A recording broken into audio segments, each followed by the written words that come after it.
Mr. President. Okay, thank you very much. This is big stuff. We appreciate you being here. Late last night and early today, at my direction, the United States Armed Forces conducted an extraordinary military operation in the capital of Venezuela. Overwhelming American military power, air, land, and sea, was used to launch a spectacular assault. And it was an assault like people have not seen since World War II. It was a force against a heavily fortified military fortress in the heart of Caracas to bring outlaw dictator Nicolas Maduro to justice. This was one of the most stunning, effective, and powerful displays of American military might and competence in American history. And if you think about it, we've done some other good ones, like the attack on Soleimani, the attack on al-Baghdadi, and the obliteration and decimation of the Iran nuclear sites just recently in an operation known as Midnight Hammer, all perfectly executed and done. No nation in the world could achieve what America achieved yesterday, or frankly in just a short period of time. All Venezuelan military capacities were rendered powerless as the men and women of our military, working with U.S. law enforcement, successfully captured Maduro in the dead of night. It was dark. The lights of Caracas were largely turned off due to a certain expertise that we have. It was dark and it was deadly. But captured along with his wife, Celia Flores, both of whom now face American justice. Maduro and Flores have been indicted in the Southern District of New York, it's Jay Clayton, for their campaign of deadly narco-terrorism against the United States and its citizens. I want to thank the men and women of our military who achieved such an extraordinary success overnight with breathtaking speed, power, precision, and competence. You rarely see anything like it. You've seen some raids in this country that didn't go so well. They were an embarrassment. If you look back to Afghanistan, or if you look back to the Jimmy Carter days, they were different days. We're a respected country again, like never before. These highly trained warriors, operating in collaboration with U.S. law enforcement, caught them in a very ready position. They were waiting for us. They knew we had many ships out in the sea, just sort of waiting. They knew we were coming. So they were in a ready, what's called a ready position. But they were completely overwhelmed and very quickly incapacitated. If you would have seen what I saw last night, you would have been very impressed. I'm not sure that you'll ever get to see it, but it was an incredible thing to see. Not a single American service member was killed, and not a single piece of American equipment was lost. We had many helicopters, many planes, many people involved in that fight. But think of that, not one piece of military equipment was lost, not one service member was, more importantly, killed. The United States military is the strongest and most fearsome military on the planet by far, with capabilities and skills our enemies can scarcely begin to imagine. We have the best equipment anywhere in the world. There's no equipment like what we have, and you see that even if you just look at the boats. You know, we've knocked out 97% of the drugs coming in by sea. 90%. Each boat kills on average 25,000 people. We knocked out 97%. and those drugs mostly come from a place called Venezuela. We're going to run the country until such time as we can do a safe, proper, and judicious transition. So we don't want to be involved with having somebody else get in, and we have the same situation that we had for the last long period of years. So we are going to run the country until such time as we can do a safe, proper, and judicious transition. And it has to be judicious, because that's what we're all about. We want peace, liberty, and justice for the great people of Venezuela, and that includes many from Venezuela that are now living in the United States and want to go back to their country. It's their homeland. We can't take a chance that somebody else takes over Venezuela that doesn't have the good of the Venezuelan people in mind. We've had decades of that. We're not going to let that happen.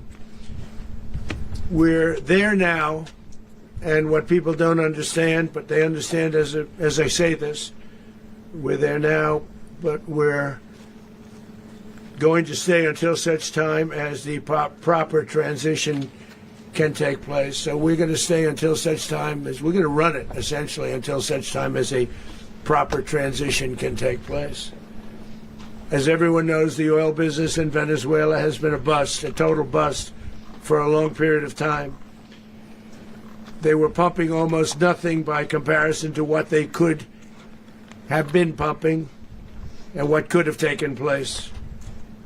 We're going to have our very large United States oil companies, the biggest anywhere in the world, go in, spend billions of dollars, fix the badly broken infrastructure, the oil infrastructure, and start making money for the country.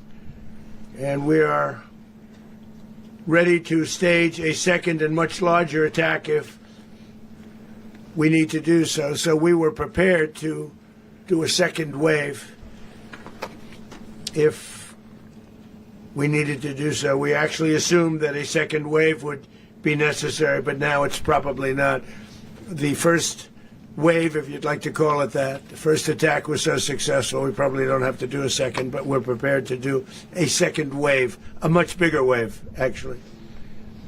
This was pinpoint, but we have a much bigger wave that probably won't have to do. This partnership of Venezuela with the United States of America, a country that everybody wants to be involved with because of what we were able to do and accomplish, will make the people of Venezuela rich, independent, and safe. And it will also make the many, many people from Venezuela that are living in the United States extremely happy. They suffered. They suffered. So much was taken from them. They're not going to suffer anymore. The illegitimate dictator Maduro was the kingpin of a vast criminal network responsible for trafficking colossal amounts of deadly and illicit drugs into the United States. As alleged in the indictment, he personally oversaw the vicious cartel known as Cartel de las Solas, which flooded our nation with lethal poison, responsible for the deaths of countless Americans, the many, many Americans. Hundreds of thousands over the years of Americans died because of him. Maduro and his wife will soon face the full might of American justice and stand trial on American soil. Right now they're on a ship. They'll be heading to, ultimately, New York. And then a decision will be made, I assume, between New York and Miami or Florida. But we have people where the overwhelming evidence of their crimes will be presented in a court of law. And I've seen it. I've seen what we have. It's both horrible and breathtaking that something like this could have been allowed to take place. For many years after his term as president of Venezuela expired, Maduro remained in power and waged a ceaseless campaign of violence, terror, and subversion against the United States of America, threatening not only our people, but the stability of the entire region. and you all saw it, in addition to trafficking gigantic amounts of illegal drugs that inflicted untold suffering and human destruction all over the country, all over in particular the United States. Maduro sent savage and murderous gangs, including the bloodthirsty prison gang Tren de Aragua, to terrorize American communities nationwide, and he did indeed. They were in Colorado. They took over apartment complexes. They cut the fingers off people if they called police. They were brutal, but they're not so brutal now. And I just have to congratulate our military, Pete and everybody, and our National Guard, because the job that they've done, whether it's in Washington, D.C., where we have a totally safe city, where it was one of the most unsafe cities anywhere in the world, frankly, and now we have no crime in Washington, D.C. We haven't had a killing. We had the terrorist attack a few weeks ago. A little bit of a different kind of a threat, but we haven't had a killing in a long period of time, 6-7 months. We used to have two, on average, 2 a week in Washington, our capital. We don't have that anymore. The restaurants are opening. Everyone's happy. They're walking their daughters. They're walking their children, their wives. They walk to restaurants. Restaurants are opening all over Washington, D.C. So I want to thank the National Guard. I want to thank our military. And I want to thank law enforcement. Been amazing. And they should do it with more cities. We're doing it, as you know, and we're doing it in Memphis, Tennessee right now, and crime is down. We've just sort of started a few weeks ago, but crime is down now 77%. And the governor of Louisiana called, great person, and he wanted us to help him, as you know, in a certain very nice part of Louisiana. And we have done that. It was a rough section, and we have crime down. I understand it's down to almost nothing already after 2.5 weeks. New Orleans, it's down to almost nothing, and we've only been there for 2.5 weeks. Can't imagine why governors wouldn't want us to help. We also helped, as you know, in Chicago, and crime went down a little bit there. We did a very small help because we had no working ability with the governor. The governor was a disaster, and the mayor was a disaster. But it knocked down crime. But we're pulling out of there when they need us. We'll know. You'll know. You'll be writing about it. And likewise, Los Angeles, where we saved Los Angeles early on, where the head of the police department made a statement that if the federal government didn't come in, we would have lost Los Angeles. That's long after the fires. That's when they had the riots in Los Angeles. We did a great job. Got no credit for it whatsoever, but that's okay. It doesn't matter. We don't need the credit. But we'll be pulling out when they need us. They'll call, or we'll go back if we have to. We'll go back. But we did a great job in various cities. But the place that we're very proud of is Washington, D.C., because it's our nation's capital. We took it from being a crime-ridden mess to being one of the safest cities in the country. But the gangs that they sent raped, tortured, and murdered American women and children. They were in all of the cities I mentioned, Tren de Aragua. And they were sent by Maduro to terrorize our people, and now Maduro will never again be able to threaten an American citizen or anybody from Venezuela. There will no longer be threats. For years I've highlighted the stories of those innocent Americans whose lives were so heartlessly robbed by this Venezuelan terrorist organization. Really one of the worst. They say the worst. Americans like 12-year-old Jocelyn Nungary from Houston. Beautiful Jocelyn Nungary, what happened to her? They, as you know, they kidnapped, assaulted, and murdered by Tren de Aragua animals. They murdered Jocelyn and left her dead under the bridge. There was a bridge that will never be the same to so many people after seeing what happened.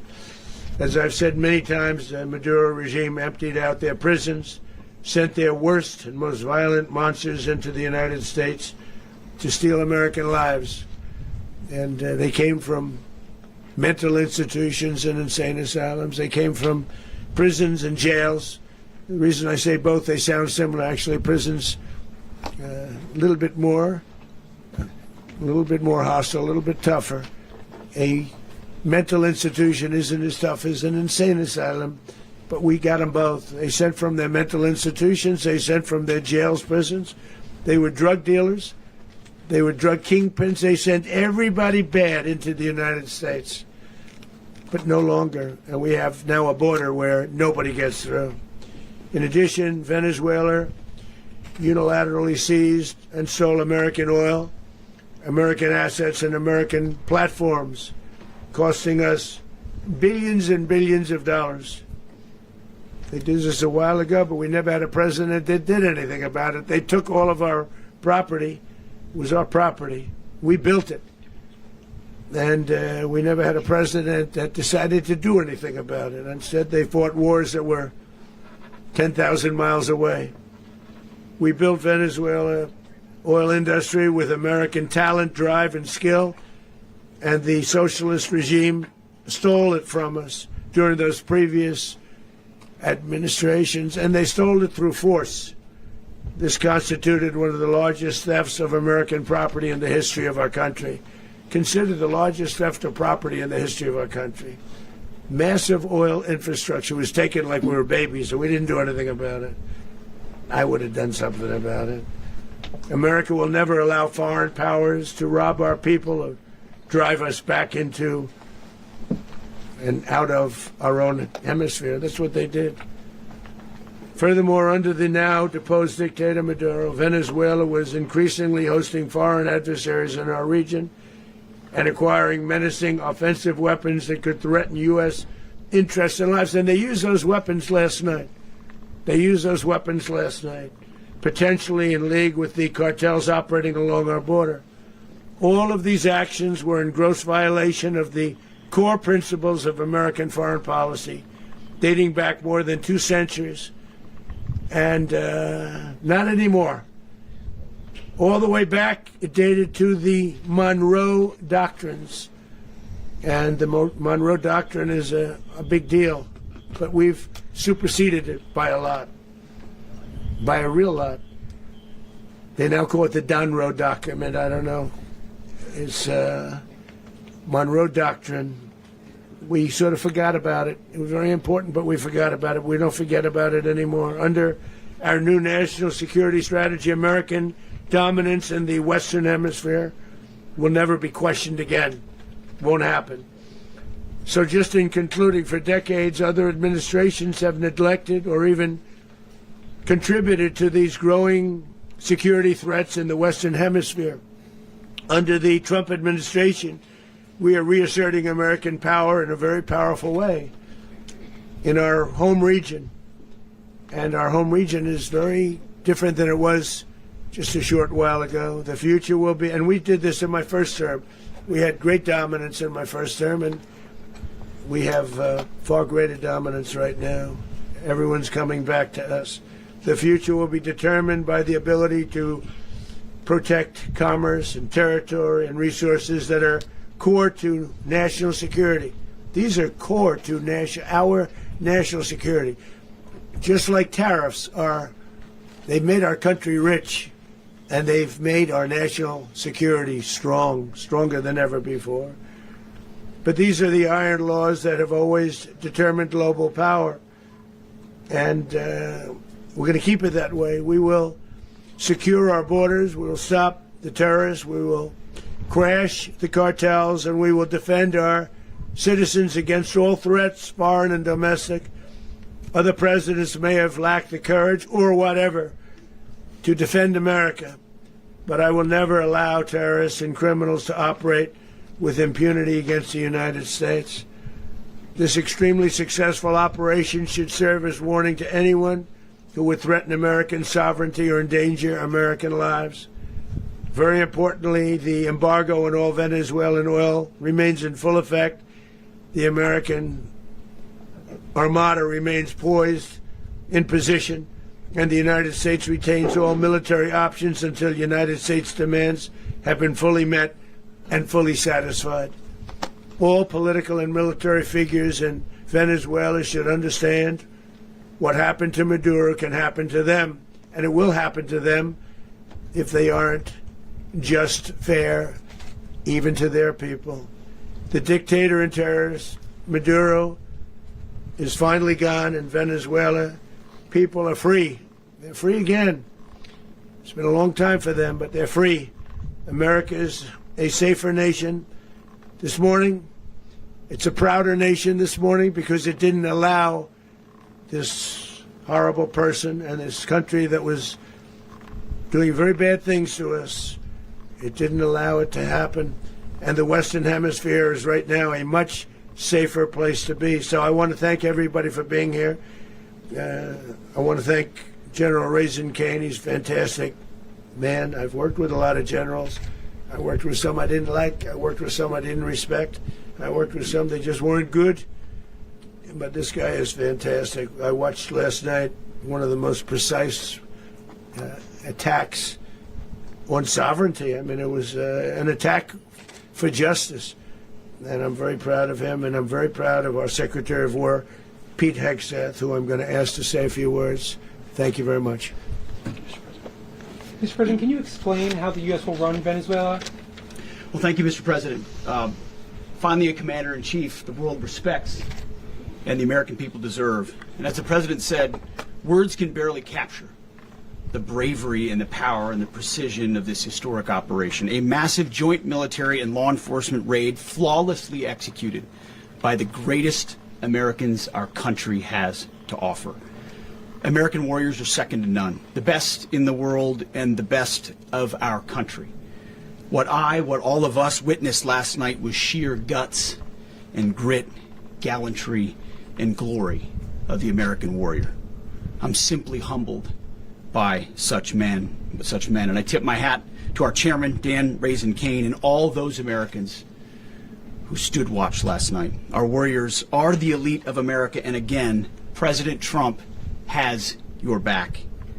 No other country on planet Earth, and it's not even close, could pull this kind of operation off. And no other president has ever shown this kind of leadership, courage, and resolve. The most powerful combination the world has ever seen.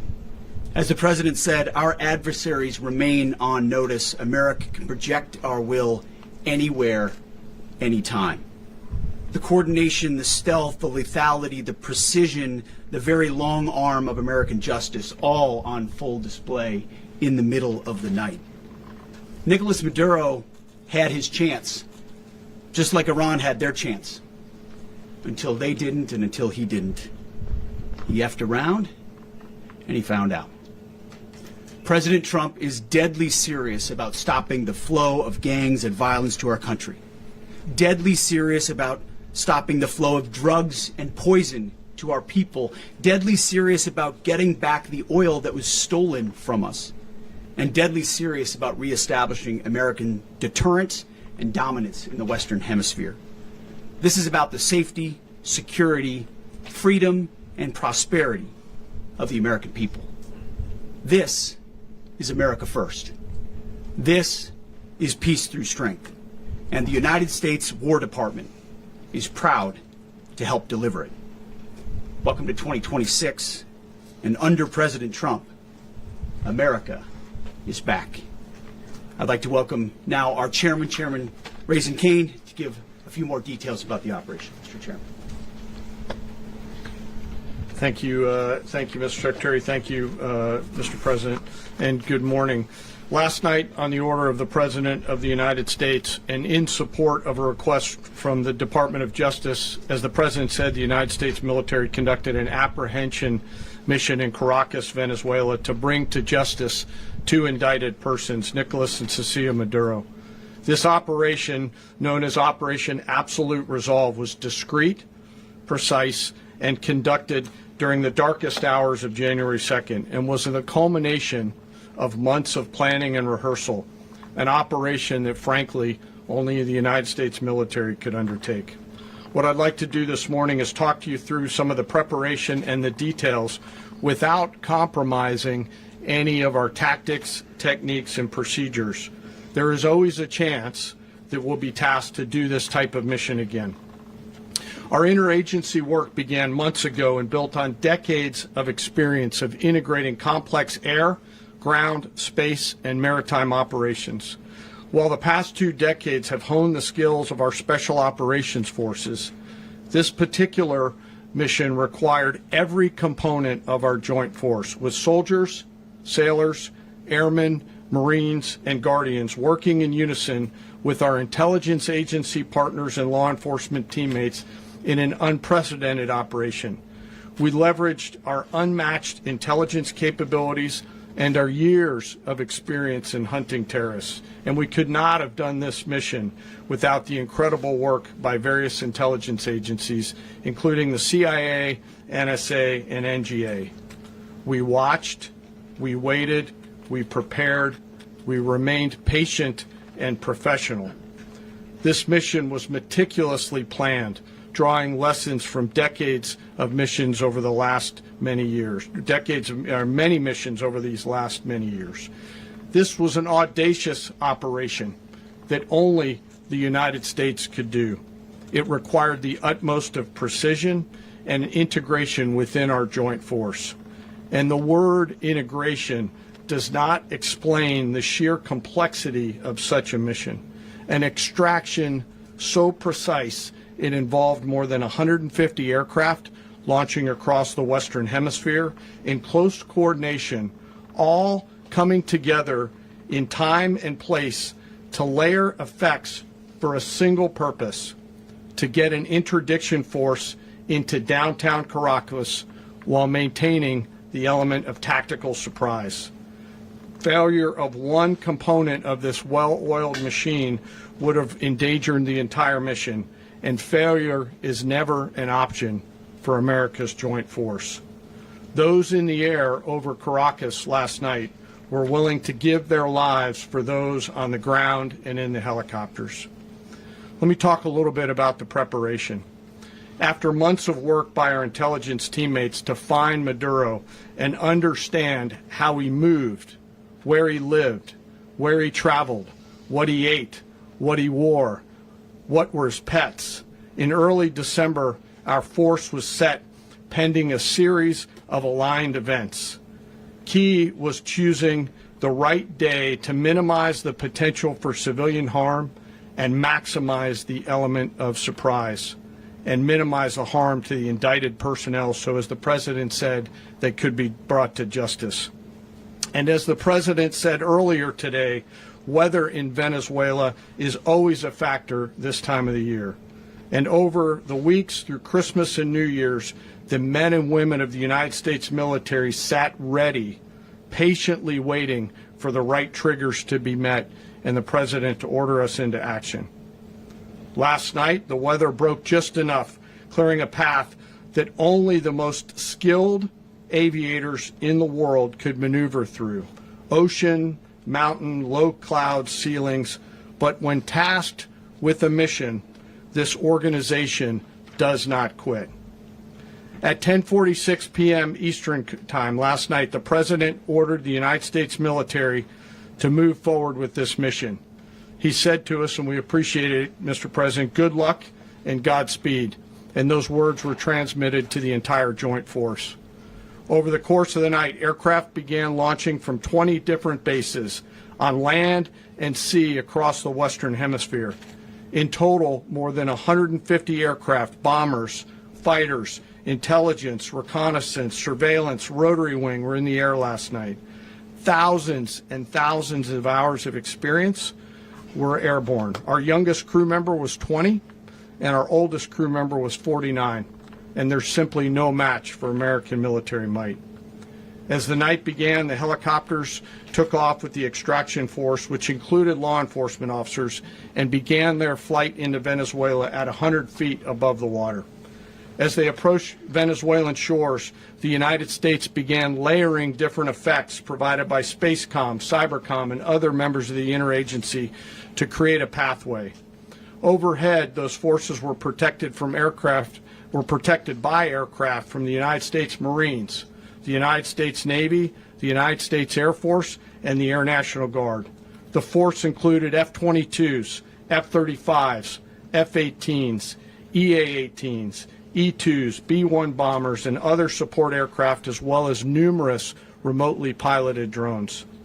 As the force began to approach Caracas, the Joint Air Component began dismantling and disabling the air defense systems in Venezuela, employing weapons to ensure the safe passage of the helicopters into the target area.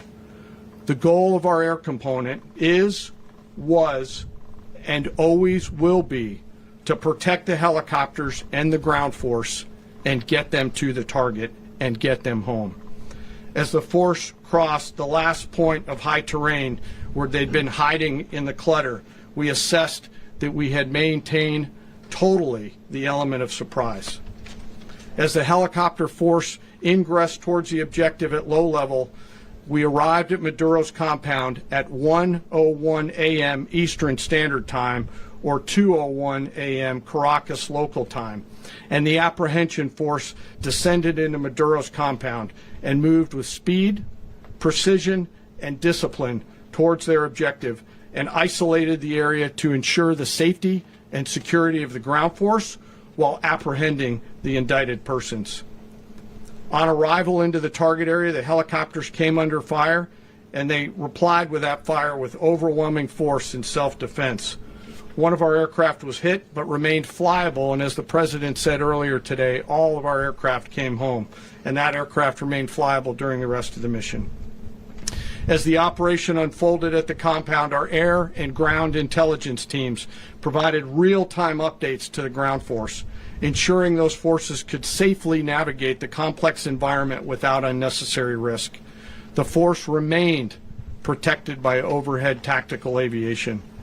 Maduro and his wife, both indicted, gave up and were taken into custody by the Department of Justice, assisted by our incredible U.S. military with professionalism and precision, with no loss of U.S. life.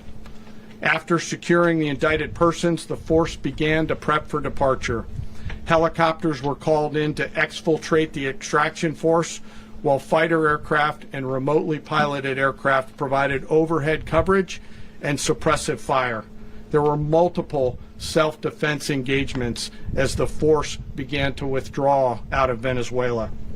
The force successfully exfiltrated and returned to their afloat launch bases, and the force was over the water at 3:29 a.m. Eastern Standard Time with indicted persons on board. And both Maduro and his wife were embarked aboard the USS Iwo Jima. In closing, what we've witnessed today is a powerful demonstration of America's joint force. We think, we develop, we train, we rehearse, we debrief, we rehearse again and again, not to get it right, but to ensure that we cannot get it wrong. Our jobs are to integrate combat power so when the order comes, we can deliver overwhelming force at the time and the place of our choosing against any foe anywhere in the world. I am immensely proud today of our joint force and filled with gratitude to represent them here today. There is simply no mission too difficult for these incredible professionals and the families that stand by them and support them. As we stand here this morning, our forces remain in the region at a high state of readiness, prepared to project power, defend themselves, and our interests in the region. This operation is a testament to the dedication and unwavering commitment to justice and our resolve to hold accountable those who threaten peace and stability. In closing, I want to express my heartfelt gratitude to the brave men and women who executed this mission. Their courage and tireless commitment to our nation are what makes us strong. Thank you, Mr. Secretary, and thank you, Mr. President. Thank you very much. Well, I don't have much to add to what you've heard now, other than the following points. Nicolas Maduro was indicted in 2020 in the United States He is not the legitimate president of Venezuela. That's not just us saying it. The first Trump administration, the Biden administration, the second Trump administration, none of those three recognized him. He's not recognized by the European Union and multiple countries around the world. He is a fugitive of American justice with a $50 million reward, which I guess we saved $50 million. And We should make sure. yeah, exactly. But Don't let anybody claim it. Nobody deserves it but us. But I want to be clear about one thing. Nicolas Maduro had multiple opportunities to avoid this. He was provided multiple very, very, very generous offers and chose instead to act like a wild man, chose instead to play around. And the result is what we saw tonight. The other message here is the following. You have a guy, like many people around the world, they like to play games. You have a guy who decides he's going to invite Iran into his country, is going to, do the confiscation of American oil companies, is going to flood our country with gang members, is going to take Americans prisoner and try to hold them for hostage and trade them like he was able to do with the Biden administration. Basically likes to play games all this time and thinks nothing's going to happen. And I hope what people now understand is that we have a president. The 47th president of the United States is not a game player. When he tells you that he's going to do something, when tells you he's going to address a problem, he means it. He actions it. I can tell you, I've watched this process now for 14, 15 years, been around it. Everybody talks, I'm going to do this, I'm going to do that. When I get there, we're going to do this, we're going to take... This is a president of action. Like, I don't understand yet how they haven't figured this out. And now, if you don't know, now you know. Because this is the way it's going to play out. And I think people need to understand that this is not a president that just talks and does letters and press conferences. And, if he says he's serious about something, he means it. And this is something that was a direct threat to the national interest of the United States. And the president addressed it. This is a president of peace, by the way. I told you what I just said earlier. This guy had multiple opportunities to find his way somewhere else and figure out another. He could have been living somewhere else right now very happy. But instead, he wanted to play big boy. And so now, he's got other sets of problems on his hands. And but I think the message here should be for the world. But the president doesn't go out looking for people to pick fights with. He's not generally wants to get along with everybody. We'll talk and meet with anybody. But don't play games. Don't play games with this president's in office because it's not going to turn out well. And so I hope that, I guess that lesson was learned last night, and we hope it'll be instructive moving forward. Is that a message for Cuba? Mr. President. Mr. President. You said that the U.S. is going to run Venezuela. So who's in power right now?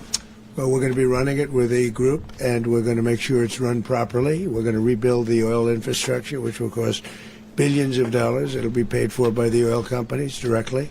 They will be reimbursed for what they're doing, but it's going to be paid. And we're going to get the oil flowing the way it should be. As you know, it was just a minor flow. It was actually a minor flow for what they have. But we're going to run it properly, and we're going to make sure the people of Venezuela are taken care of.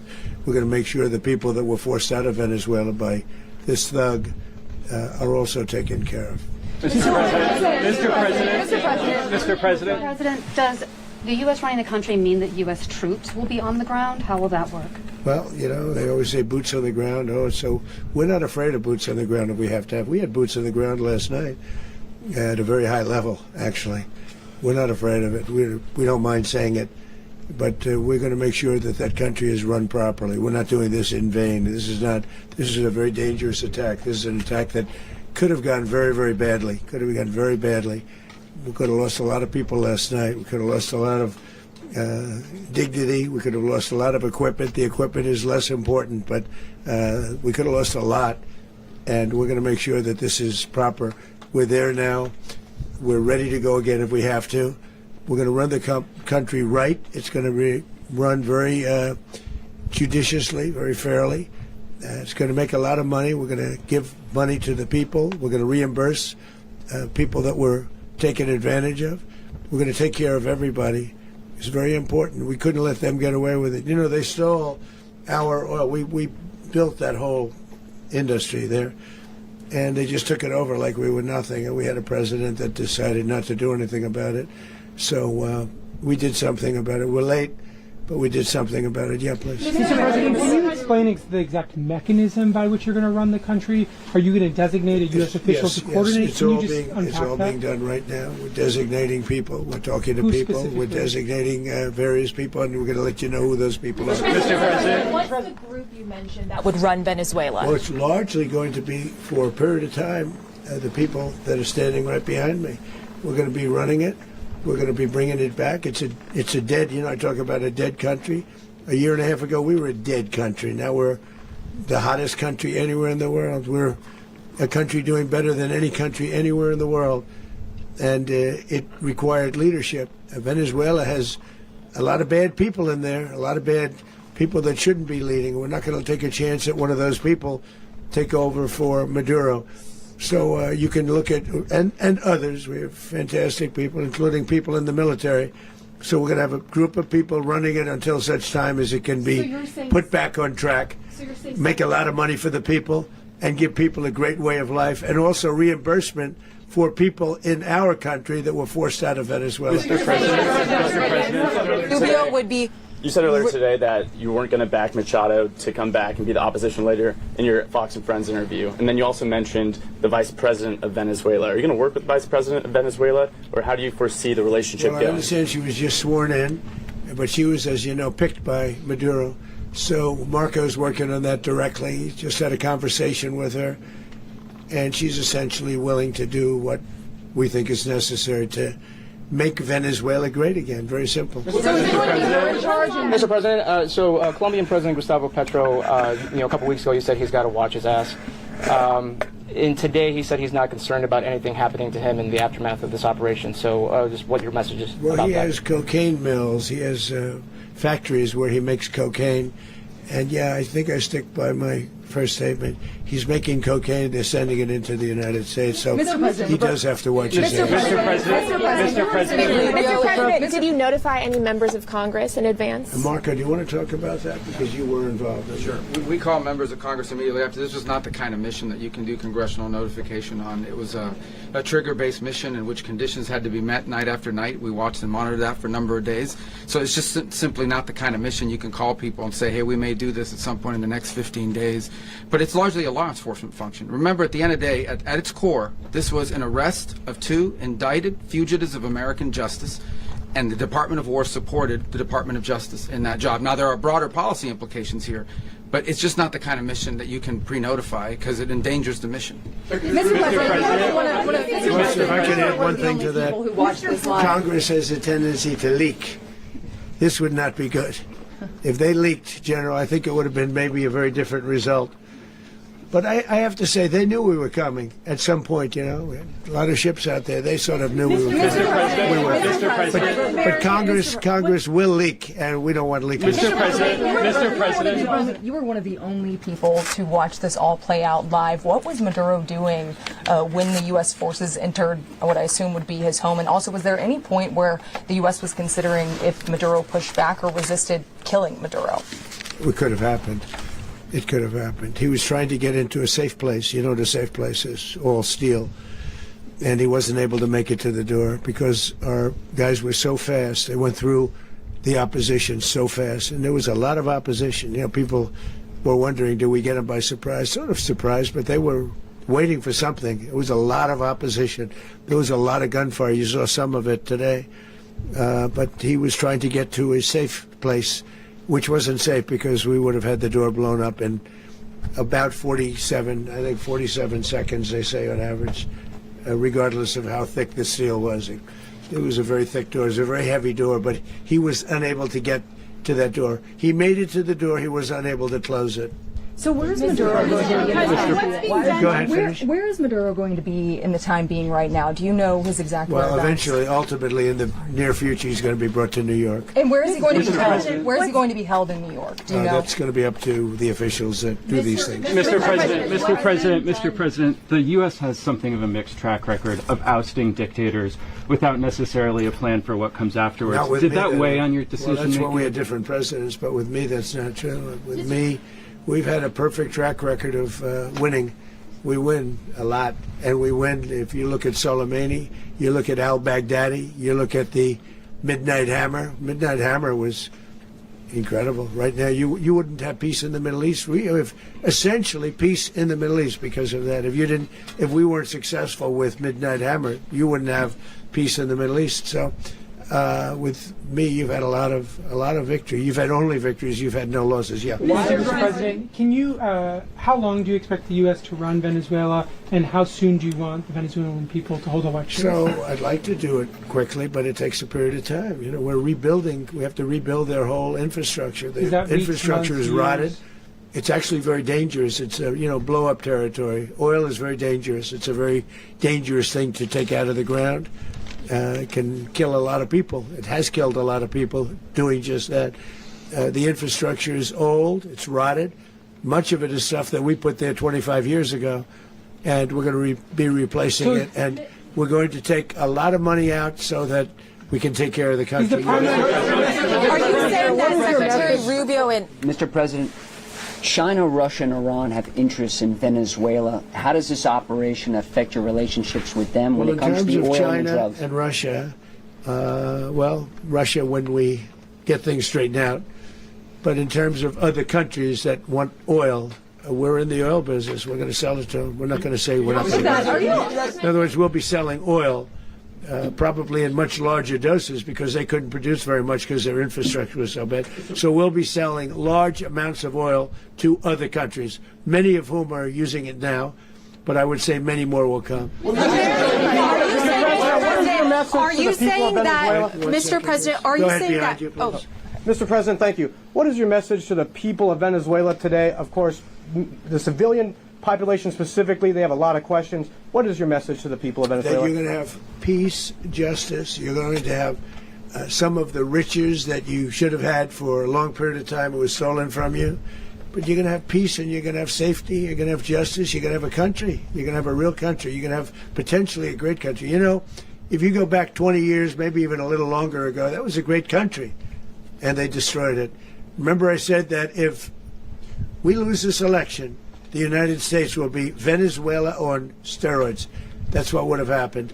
Had we lost the election, the 2024 election, we suffered so badly. When you look at the border from 2020, what they did, what Joe Biden administration did to our country should never be forgotten. But if we had to go through another year of that, we would be exactly where Venezuela was in terms of, I used to say, if they win, we're going to be Venezuela on steroids, and that's what would have happened. President, thank you. Are you saying that Secretary Hegseth and Rubio are going to be running Venezuela, and will you be sending in U.S. military troops to provide? They're going to be a team that's working with the people of Venezuela to make sure that we have Venezuela right. Because for us to just leave, who's going to take over? I mean, there is nobody to take over. You have a vice president who's been appointed by Maduro. And right now she's the vice president, and she's, I guess, the president. She was sworn as president just a little while ago. She had a long conversation with Marco, and she said, we'll do whatever you need. I think she was quite gracious, but she really doesn't have a choice. We're going to have this done right. We're not going to just do this with Maduro, then leave like everybody else, leave and say, let it go to hell. If we just left, it has zero chance of ever coming back. We'll run it properly. We'll run it professionally. We'll have the greatest oil companies in the world going and invest billions and billions of dollars and take out money, use that money in Venezuela. And the biggest beneficiary are going to be the people of Venezuela. And also, I can't stress this strongly enough, the people that got thrown out of Venezuela that are now in the United States, and frankly, some want to stay, and some probably want to go back. Yeah. So, Mr. President, what's being done to protect Americans in the country, and were any of the detained Americans Well, right now they're very last protected night? because nobody's going to mess with us. They're very protected. The people of, and we let them know that you better not touch one of them. Are you concerned that bad elements of the Maduro regime will remain in place? Well, we know who they are. We're on them, and. They're acting much differently now than they would have acted 2 days ago. And what can you say wait, about behind you, please. Mr. President, why is running a country in South America America first? Well, I think it is because we want to surround ourselves with good neighbors. We want to surround ourselves with stability. We want to surround ourselves with energy. We have tremendous energy in that country. It's very important that we protect it. We need that for ourselves. We need that for the world. And we want to make sure we can protect it. Yes, sir. Please, go ahead. Yeah, is there a message here for Cuba and Diaz-Canel? Well, Cuba is an interesting case. Cuba is, not doing very well right now. That system has not been a very good one for Cuba. The people there have suffered for many, many years. And I think Cuba is going to be something we'll end up talking about, because Cuba is a failing nation right now, very badly failing nation. And we want to help the people. It's very similar in the sense that we want to help the people in Cuba, but we want to also help the people that were forced out of Cuba and living in this country. Do you want to say something about that, Marco, please? Well, I mean, I just gave you a statement a few minutes ago about, when the president speaks, you should take him seriously. So suffice it to say, Cuba is a disaster. It's run by incompetent, senile men, and in some cases, not senile, but incompetent nonetheless. It has no economy. It's in total collapse. And by the way, they were, all the guards that helped protect Maduro, this is well known, their whole spy agency, all that were full of Cubans. I mean, it's amazing. This poor island took over Venezuela in some cases. One of the biggest problems that Venezuelans have is they have to declare independence from Cuba. They tried to basically colonize it from a security standpoint. So, yeah, look, if I lived in Havana and I was in the government, I'd be concerned, at least a little bit. Are you cutting off the oil flow to Cuba from Venezuela? Well, the president already announced a week ago that anything that's sanctioned, it's sanctioned oil, it's not going to be allowed to get there. So that's an The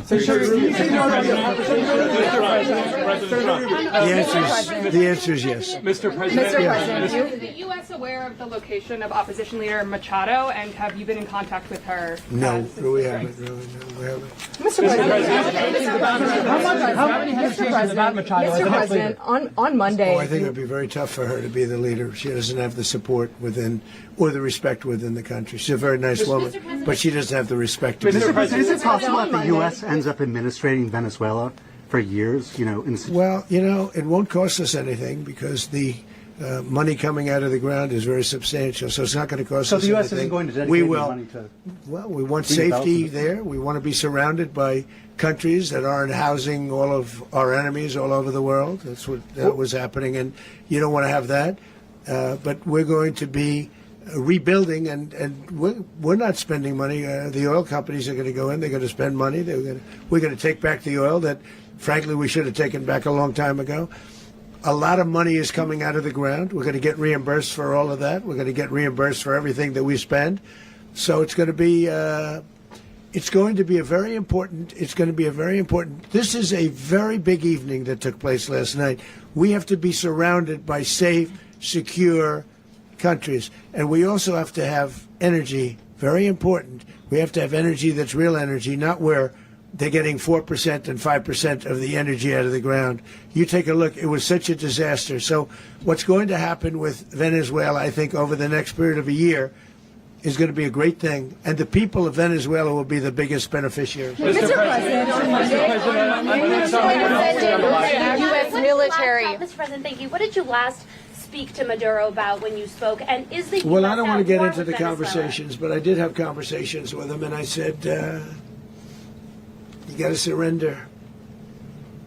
And I actually thought he was pretty close to doing so, but now he wished he did, yeah. Mr. President, can you explain, you said that Maduro is responsible for drug trafficking. You recently pardoned the former president of Honduras who was convicted on many drug trafficking. Can you explain how these two situations are different? And would you ever pardon Maduro? I endorsed, as you know, the winning president, the man who won in Honduras. I endorsed the man who won in Chile. I endorsed the man who won in Argentina. And we are doing very well with that whole group. The man that I pardoned was, if you could equate it to us, he was treated like the Biden administration treated a man named Trump. That didn't work out too well for them.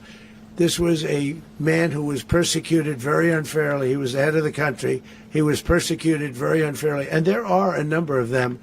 And we felt that it was a very unfair situation that happened to him. He's also a party member of the man who won. So obviously the people liked what I did.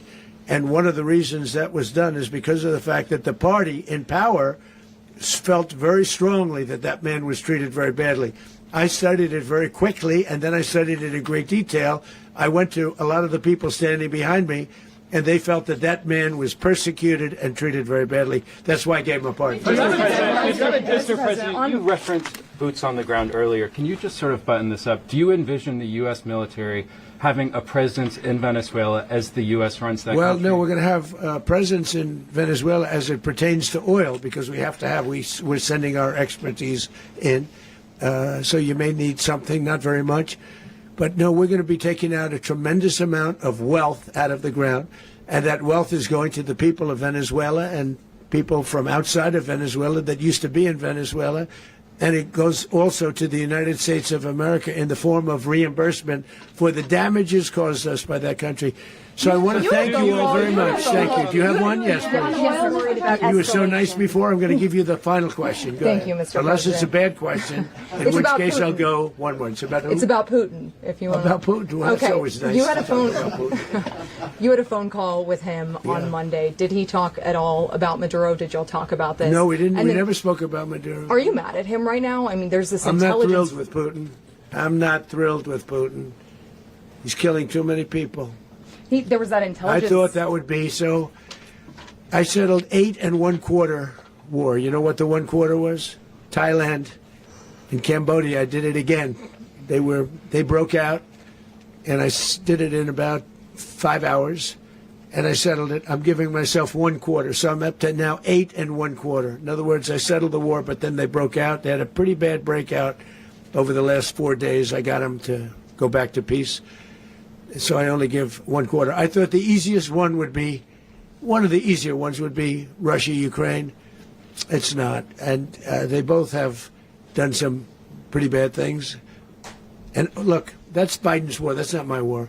But I want to stop the lives. Did you see where last month, 30,000, it was 27,000 the month before. 30,000, mostly soldiers, were killed this last month. 30,000. I want to stop that. You know, I got NATO to pay 5% instead of the 2% that they weren't paying. They weren't paying 2, now they pay 5. And we send them a lot of munitions, we send them a lot of things, missiles and various other things, a lot. And they pay. The United States is not losing money. We're probably making money on that. It's the last thing I care about. I just want to stop all those people. We're losing 25, 30,000 human beings. They come from 2 places that are very far away. But if I can stop, because it's something I've been pretty good at doing, deals, I guess. It's all a deal. Life is a big deal. But if I can stop that war and stop 30,000 young people, in addition to the fact that people are being killed in Kiev, people are being killed in other cities throughout, you know, a much smaller number, but they're being killed, viciously killed. So I'm not happy about it. I thought that would be something that would get solved. We have Mr. Witkoff here. I think that we're making progress, but that's a war that should have never happened. If I were president, it would have never happened. Putin says it. Everybody says it. If I were president, that would have never happened. But I inherited that war. That was Joe Biden, Zelensky, and Putin. I came into the situation, and it's a mess. And I will say this. I watched an operation last night that was so precise, that was so brilliant. I mean, it was incredible. If we had our people, like this general, and our people involved, that war would not have gone on very long. That I can tell you. You told me that war, to use an old term, that war has become a bloodbath, and we want it to get stopped. Thank you